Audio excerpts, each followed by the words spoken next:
Hello everyone, welcome you all to this new video.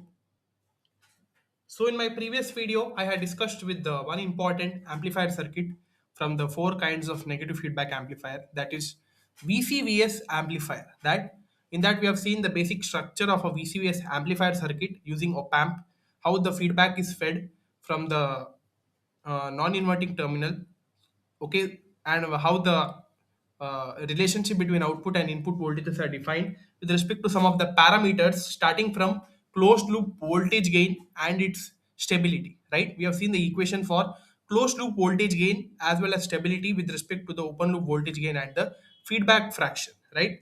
So these many things we have seen with respect to VCVS amplifier.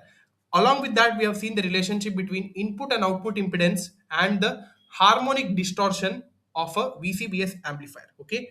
So with respect to harmonic distortion, you need to be noting down one thing, that harmonic distortion is generated only for VCVS amplifier. For other amplifier circuits, harmonic distortion cannot be obtained. Why? Because VCVS amplifier has both at the input side and the output side voltages, right? So harmonic distortion is not available in all other amplifier circuits which we are going to be discussing now.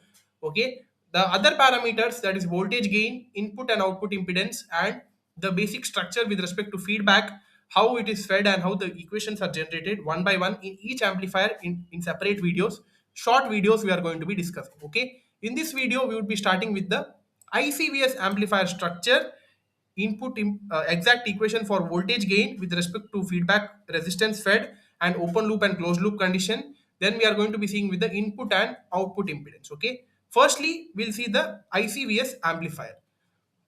Figure 19.7, that is this figure here, shows a trans resistance amplifier. So we know that another name for ICVS amplifier is a trans resistance amplifier. It has an input current and an output voltage.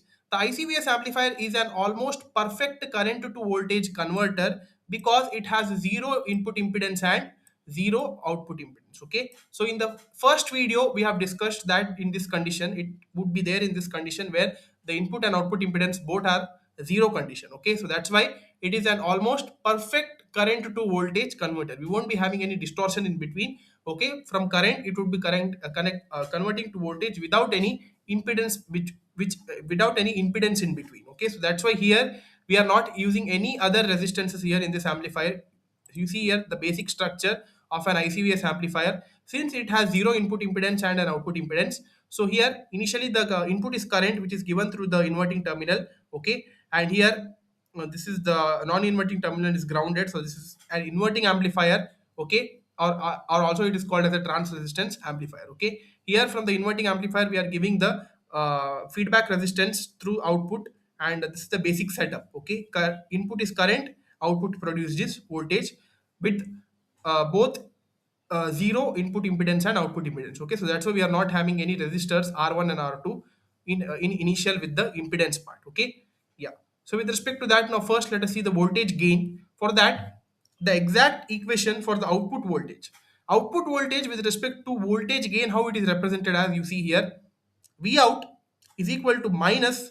Why minus? Because the connections are made from the inverting terminal. Okay, so that's why minus comes here. I in, that is the input current, into RF, input current into the feedback resistance, into the open loop voltage gain divided by 1 plus open loop voltage gain. So this is the formula for to find out the output voltage of this ICVS amplifier. So why this is obtained, how it is obtained, it is because the open loop voltage gain AVOL is much greater than unity. Okay, so that's why the equation would be simplifying as V out is equal to minus I in into RF. Okay, when the condition is much greater than unity, then what happens, this one would be neglected, so we would be left with AVOL divided by AVOL, which would be getting cancelling out, and you would be left with V out is equal to minus of I in, that is input current I in and the feedback resistance RF. Okay, where this RF is also called as trans resistance. So that's why the name itself suggests that it is a trans resistance amplifier. Okay, so this is the output voltage V out which is generated. So with respect to that voltage gain, we know that V out is equal to AV into V in, that is V out is equal to AV into V in. So if you substitute that and put this in the equation, we would be getting the relation for a voltage gain. Okay, So in order to know the voltage gain, we need to be requiring the to know the value for the output voltage. Okay. So hope this is clear. Now let's get to the input and output impedance part.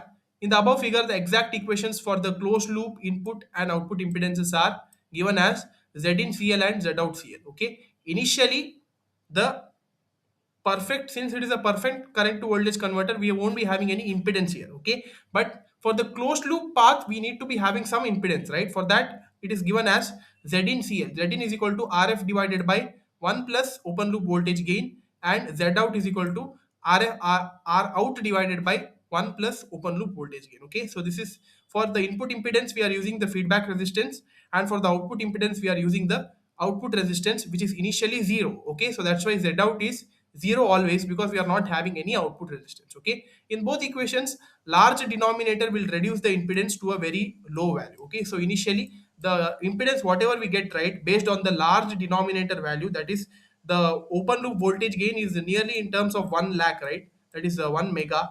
So that's why we would be getting the large denominator value, and if you put that in this equation, we would be getting somehow 0.00 something, that is in terms of micro, right? So it could be avoided, and it would be initially calling it as zero input and output impedance. Okay, so that's why initially we say that input and output impedance is zero, and it is a perfect current to voltage converter. Okay, yeah.